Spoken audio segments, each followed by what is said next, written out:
뮤지컬 팬들이라면은 도저히 모를 수 없는 잡지가 있죠. 저도 매월 이 잡지가 책상에 놓이기를 손꼽아 기다립니다. 또 이 잡지가 오면은 그날은 정말 기분이 좋아요. 바로 더 뮤지컬이라는 잡지죠. 네. 제가 만든 잡지는 아닙니다만 또 저희 회사에서 출간하는 잡지도 아니지만 뭐 뮤지컬 팬들이라면 정말 사랑에 맞지 않는 이 더 뮤지컬 잡지가 올해 창간 20주년을 맞이했다고 합니다. 그래서 올해 특히 많은 기사들을 쏟아내고 있는데 이번에는 이 3월호인데요. 이번 뒤에는 네, 오페라의 유령이죠.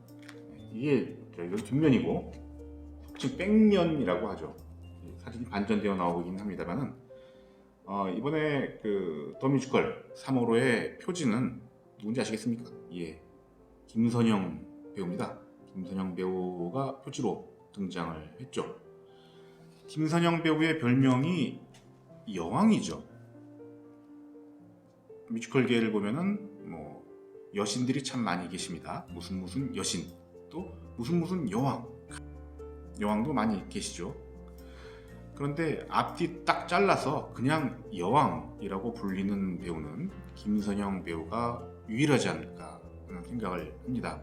그래서 그런지 이 표지에도 가만히 사진을 보시면은 이렇게 어깨를 드러낸 자세로 어딘가를 지그시 응시하고 있는 이런 멋진 흑백 사진인데요. 여기 보시면은 이렇게 왕관이 씌워져 있습니다. 그러니까 이 표지에서도 말하는 것은 여왕 김선영, 여왕 뮤지컬계의 여왕 김선영 배우를 나타내는 것이 아닌가 그런 생각이 드는데요. 내용을 보면은 뭐 당연히 김선영 배우의 그 긴 자세한 정말 속 깊은 인터뷰 내용이 실려 있습니다. 이 인터뷰 내용은 뭐 구입을 해서 보시면 될 것 같고요. 제가 여기서 소개해 드릴 건 아닌 것 같고, 기자들이 보통 다른 기자들이 쓴 기사를 잘 챙겨보진 않아요. 뭐 딱히 경쟁심이라든지 이런 거라기보다는 자기 기사 사실 챙겨보기도 좀 바쁘거든요. 또 기사가 나가 있으면 또 바로 또 다른 취재를 해서 기사를 써야 되니까 시간에 쪼들려서라도 이렇게 그런 여유는 없습니다. 그럼에도 불구하고 그래도 그렇게 보게 되는 기사는 인터뷰 기사인 것 같아요. 저도 보면은 개인적으로도 인터뷰 기사를 굉장히 좋아합니다. 다른 기자가 쓴 인터뷰 기사도 재미있고요. 또 뭐 가끔은 서운할 때도 있습니다. 뭐 좋게 표현하면 서운하다, 좀 노골적으로 표현하면은 배가 아플 때도 있는데 뭐 그런 경우는 나도 저 배우 인터뷰하고 싶었는데 저 사람 나도 인터뷰를 하려고 했는데 다른 기자가 먼저 덜커덕 해버렸을 때는 좀 뭐랄까 배가 좀 아프기도 합니다. 네, 너무 자주 있으면 안 되는데 자주 있는 것 같기도 해요. 두 번째는 또 제가 했던 배우인데 뭐 같이 인터뷰를 했던 동일한 배우인데 나랑 인터뷰할 때는 저 얘기를 해주지 않았었는데 하는 경우가 있거든요. 또 특히 그 얘기가 굉장히 좀 재미있거나 또 독자들에게 흥미를 끌 수 있는 그런 내용일 경우는 좀 서운하기도 하죠. 아니 나랑 인터뷰할 때는 저런 얘기 좀 해주지 그때는 안 하다가 다른 기자랑 인터뷰할 때 저거를 이렇게 싹 풀어놨단 말인가 싶으면은 좀 서운하기도 하는데, 여기는 사실 인터뷰 운도 작용을 합니다.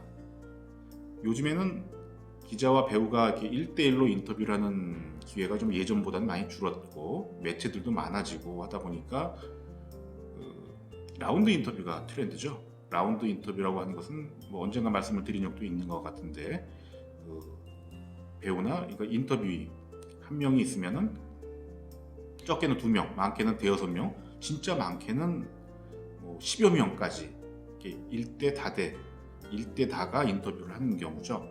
그렇게 해서 또 인터뷰가 끝나면은 그 다음 차례 또 기자들이 들어가서 인터뷰를 하고 또 끝나면은 또 나가고 새로운 기자들이 들어가서 인터뷰를 하고, 이게 이제 라운드 인터뷰인데 그 1대1 라운드 인터뷰를 하는 경우도 있습니다. 이 경우에는 보통 홍보사 측에서 배우와 함께 얘기를 해서 어디 강남이나 삼청동 같은데 또 이쁜 카페, 왜 이쁜 카페냐면은 사진을 찍어야 되는 경우들이 있기 때문에 스튜디오를 겸용하는 거죠.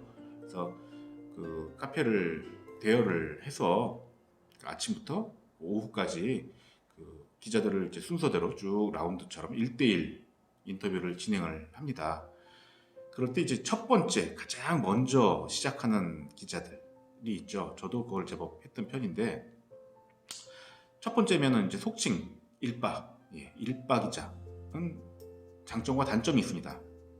일단 장점이라고 하면은 뭐 기분이 좋죠. 일단 1등 첫 번째다. 내가 오늘 저 배우를 만나는 그 많은 기자들 중에서 내가 첫 번째다. 뭔가 대우받는 기분이 들고 사실은 전혀 그렇지도 않은데 그리고 정말 이건 현실적인 건데 이것도 공연이잖아요. 예를 들면 인터뷰로 공연이라고 쳤을 때 첫 공입니다. 그러다 보니까 배우가 굉장히 컨디션이 가장 좋을 때 싱싱할 때 기자가 만날 수가 있는 거죠. 그러니까 체력이 가장 빵빵하고 컨디션이 좋을 텐데 그런 만큼 단점도 있습니다. 그 단점이 뭐냐면 바로 아까 말씀드렸던 것 같은 현상이 나타나요. 이게 첫 공이나 마찬가지이기 때문에 첫 공보다는 그래도 2번, 3번, 일주일, 열흘 정도 공연을 진행을 해야 배우가 그래도 자기 컨디션을 최대한 끌어올리지 않습니까? 그러다 보니까 처음에 했던 인터뷰보다 2번째, 3번째, 4번째 갈수록 인터뷰 내용이 좀 풍성해지는 경향이 있어요. 가면서 에피소드가 쌓이고 기자들의 질문이 대부분 비슷하지만 뭐 한두 개씩은 다른 게 있겠죠. 그러면은 후반에 가면서 본인이 생각을 해도 이건 재밌던 얘기다 싶으면 후반에 가서 심지어 물어보지도 않았는데 본인이 얘기를 할 수도 있는 배우들은 아무래도 재밌는 기사 독자들에게 많이 전하고 싶으니까 당연히 뭐 인간연두로서 그런 얘기가 나오겠지만은 일발을 했던 기자는 손해를 보는 거죠. 나중에 기사가 나왔을 때 보면서 아니 나랑 했을 때는 왜 이런 얘기를 안 해줬던 거야 싶어서 서운할 수도 있는데 이게 바로 일바 기자의 서름이다 이렇게 말씀을 드릴 수가 있을 것 같습니다.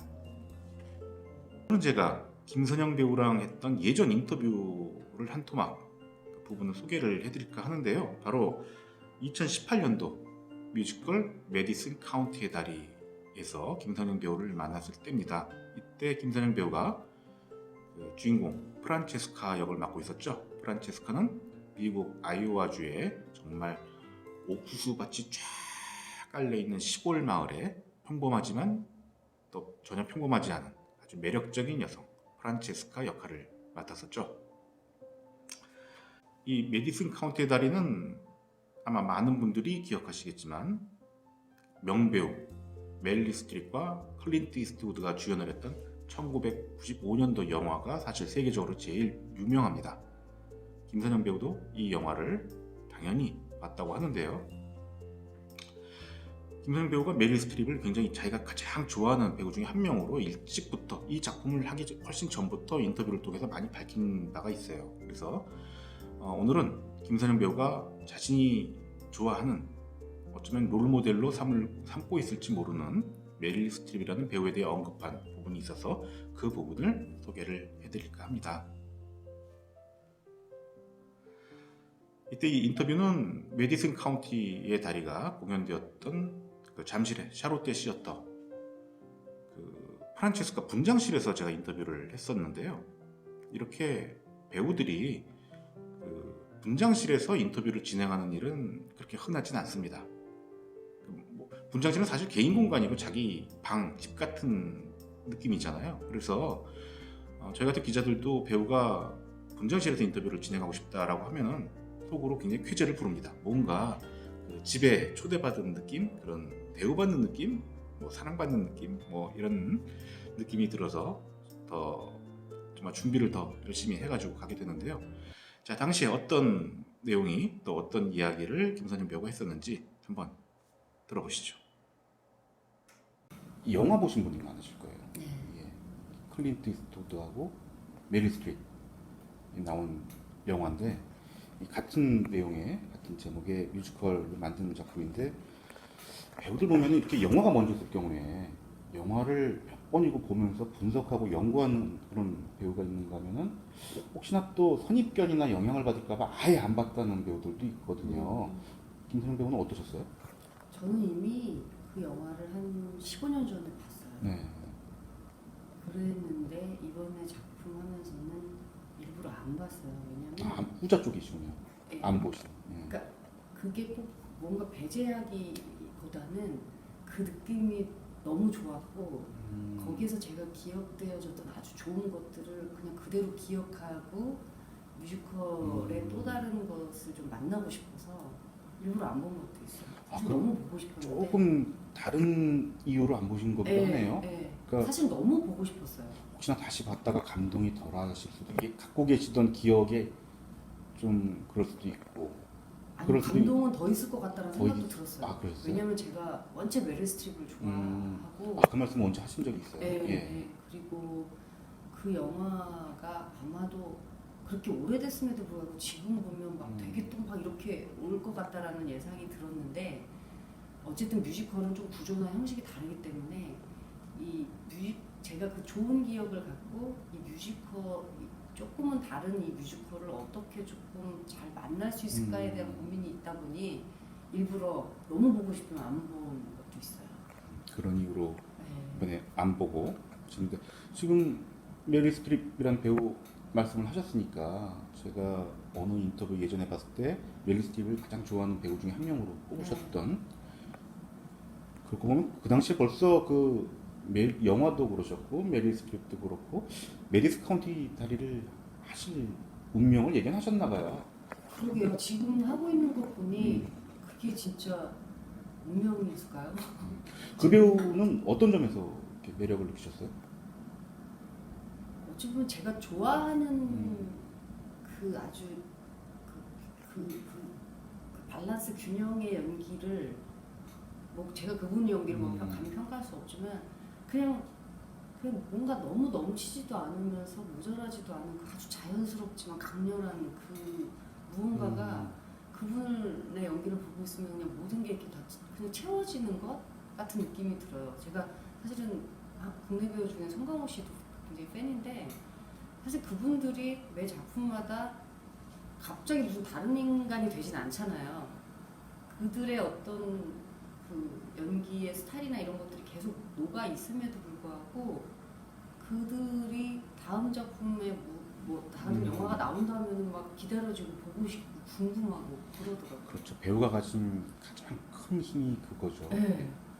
관객들이 기대하고 궁금해하는 네, 배우. 네.